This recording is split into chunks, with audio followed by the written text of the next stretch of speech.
Okay, I have my 2012 Ford Focus here. We're going to be replacing the front brake pads here today. I've got some ceramic pads. They're supposed to be lower dust, so you might want to consider that when you get some. This kit comes with the springs. Here's both pair of our front pads. Looks like we got a little bit of brake lube in here. So these are pretty highly rated pads here. Actually, I ordered these from Amazon. I think they were like $20 for these. So anyways, we're going to go ahead and get started here. Okay, a few tools. We're going to need a jack and a jack stand for safety. We don't need a whole lot. Torque wrench you really don't need, but kind of helps you to keep from over tightening stuff more than anything. I'm using a 3/4 for the lugs. You could use a 19mm. It tends to get stuck more. I've got a small ratchet. You're going to definitely need a 7mm. This doesn't always come with the little handheld Allen wrenches. So a hex, a 7mm. Get you one of these. Just a little extension to help clear the lines. Might possibly need a syringe to remove some brake fluid, some medium Loctite, and flat screwdriver, needle nose, and a C-clamp to push our piston back. So let's go ahead and get started here. Go ahead and chock your rear wheel. You can see where I've got my jack stand placed here. Just right there. Got here on this body. We went ahead, broke those loose before we raised the car. While the pressure's on it, break your lugs loose. Don't forget that. Okay, so we're just going ahead, taking these on loose here. So they will be snug, so break them loose while they're down onto the ground. Right, they're pretty loose. Should be able to just spin them on off here.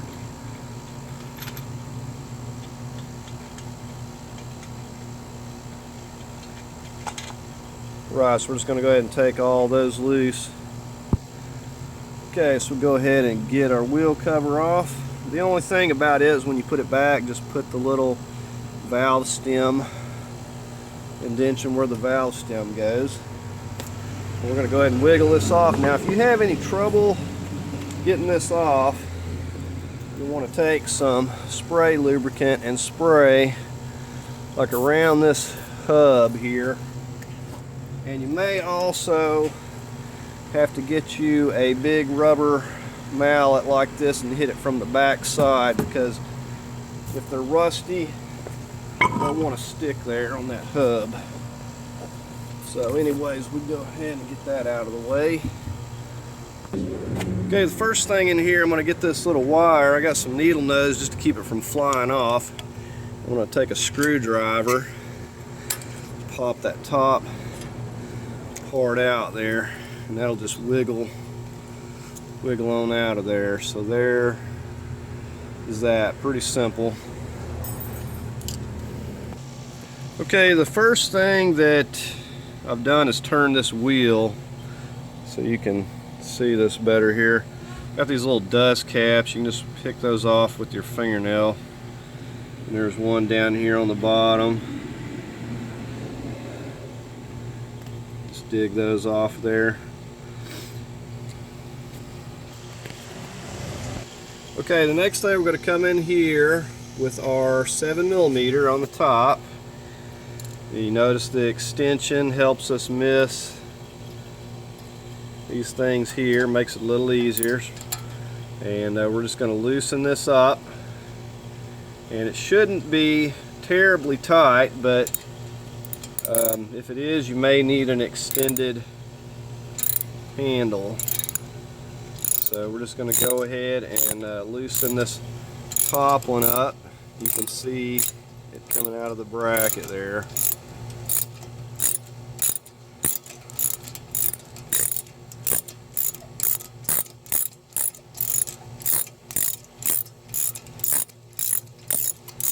Okay, and it'll only go so far. It's going to sit there and spin because it's basically in that boot there, just spinning. So we're going to go ahead and get on our lower one here. And you can see that pin there. So we're just going to get in here and get our lower one the same way with our 7mm. Yeah, this one's a little bit tighter than the top one there for whatever reason. And a lot of people will over tighten these, and it's real easy to strip these little bolts out because they don't have to be that tight. You know, you want to put Loctite on them, but what you don't want to do is strip that bolt or mess up the threads on your bracket. Okay, so this one's a little bit more stubborn. So you just loosen it until you can see right there it's just spinning. Okay, so we're going to go ahead, take our flat screwdriver, and we're going to get right in there and push that back just like that. And you can just get in there and push that pin completely out, because we're going to be putting Loctite. Just looking at these threads here, they look like they're a little bit messed up, not bad. But we're going to do the same thing on this top one here. We're just going to come in with our flat and push that pin,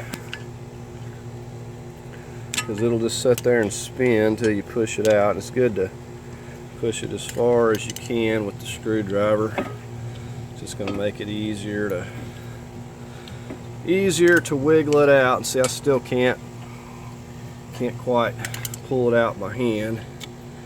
There we go. And see, these are just as dry as they can be, like no grease on these things. Okay, so we've got our spring off of the front, and we've got our caliper bolts. So now we can just go ahead and slip this thing right up and off of here, and that is going to fall off, but that's perfectly fine.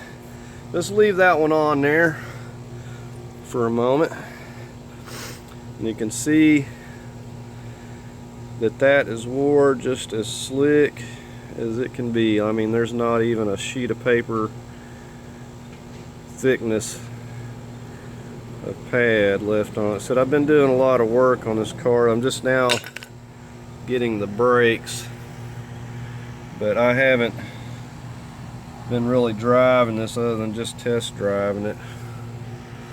So there is the condition of that. It's got a little bit more meat on the back, but not much. So anyways, we're going to go ahead and pop the hood here.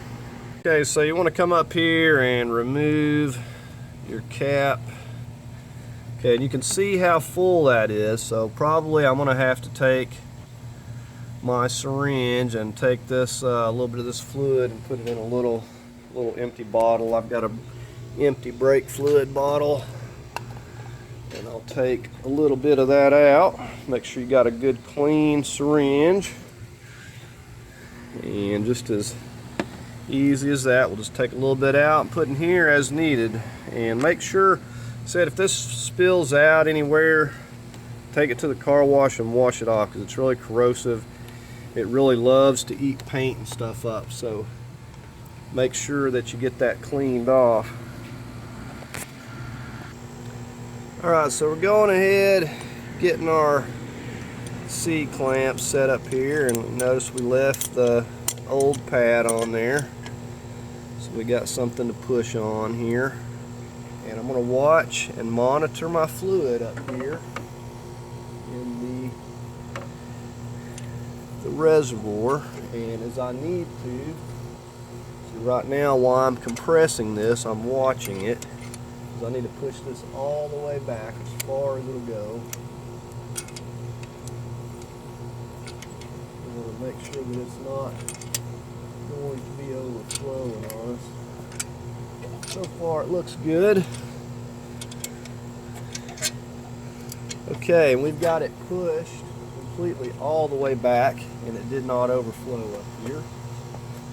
And just to show you, so we're still looking good. So we're going to go ahead and just put the cap back on. Didn't even have to take any out. That's good. And I know some people fuss about pushing this fluid back. And if you want to bleed it out, you simply can. You can take this right here off, and you crack this open with a 9mm and just hook you up some 1/8 inch line to a bottle. Cut a little hole in it. I'll show you what I got here. Okay, you can get you something like this if you'd rather do it that way. Just crack that open, and instead of pushing it back up to the reservoir, it'll just push that excess fluid right back into this container here. You attach this onto here. So either way you want to do it, it works. Okay, now we can go ahead and get our clamp off here.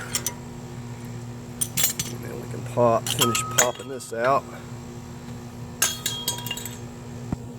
Okay, so I got my new pad over here. We're going to go ahead, and it takes a little force to pop this in here. Not gonna lie, you got to kind of watch your fingers, kind of push that tab in a little bit.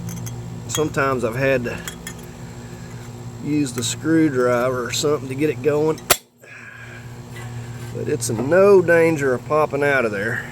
Okay, so we got that one on. We'll go ahead and get this lower. Okay, another thing I like to do is take a little bit of grease or something and put in here where these things slide. I'm going to do that on the tops and the bottoms. I'm going to just put them just a little dab in here where they slide. Now you could also just put you just a little bit on these tips right here as well. Just either way works. And this caliper grease is some real sticky stuff. It's really sticky to get off of your hands when you get on there, but it stays on there. It works really good. So I'm going to put a little dab on that upper one there too. Okay, I'm just getting ready to slide this caliper down here. Like I said, that one just stays on there, and if you've got it pushed back, it'll slip on there no problem. It'll slip right into place there. Just pops right into that groove right there. So we're going to take both of these. We're going to put a little Loctite on here, and then we're going to put that slide grease on this. We're going to put the Loctite on first. It gets kind of messy, but I'm going to put the Loctite on, and we'll put that on there a little bit, and then we'll go ahead and slide it into place here. Okay, you can see how that stuff really sticks on there. It gets messy. We're going to go ahead and get it into its boot there. You see I've got the Loctite on there. I'm just going to go ahead and put this slide grease onto this one here. Okay, we're going to go ahead and start pushing this slide pin into place, and you have to look, line it up with the hole. You don't want to start off cross-threaded. So it's important to make sure that you're lining it up properly before you just take off with it there. I've got the first one started there, as you can see. It's threading into place. I'm not going to get it tight, and I'm going to get to work on this lower one down here.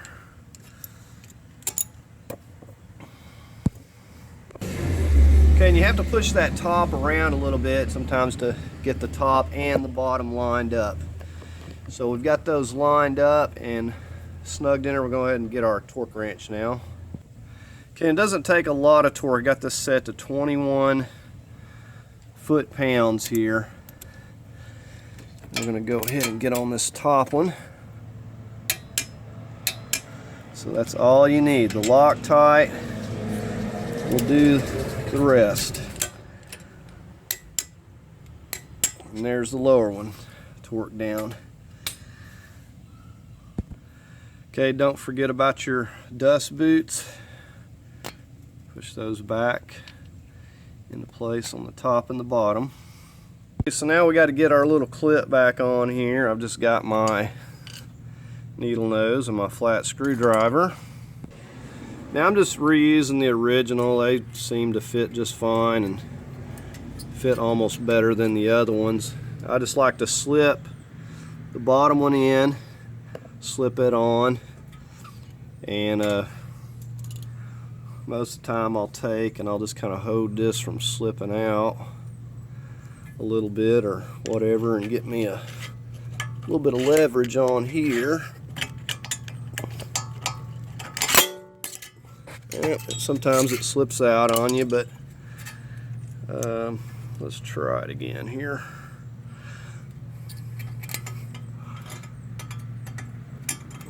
Sometimes I can just pop them on my hand. This one's being a little bit more stubborn than usual. Okay, there we go. And then just knock that the rest of the way in. Just slip on the bottom one. Seems to work first, and then get the top. But that's all there is to that. Okay, so let's go ahead and get our wheel back on.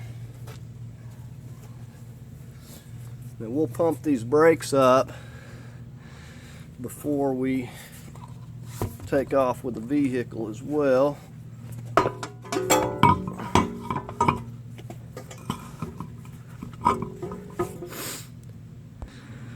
Okay, we'll go ahead and get our lugs. Well, I'm getting ahead of myself. We got to get our cover back on here. Said watch your little indentation for your valve cover or valve stem. Put it back where it goes.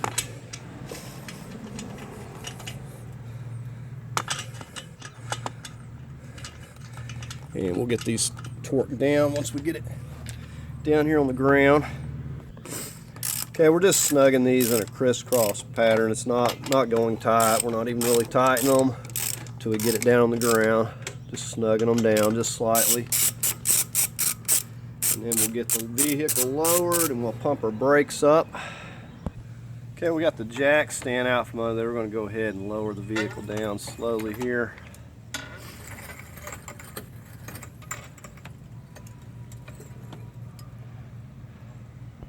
Okay, I'm just going to be torquing this to about 100 foot-pounds here. Probably go anywhere from 80 to 100.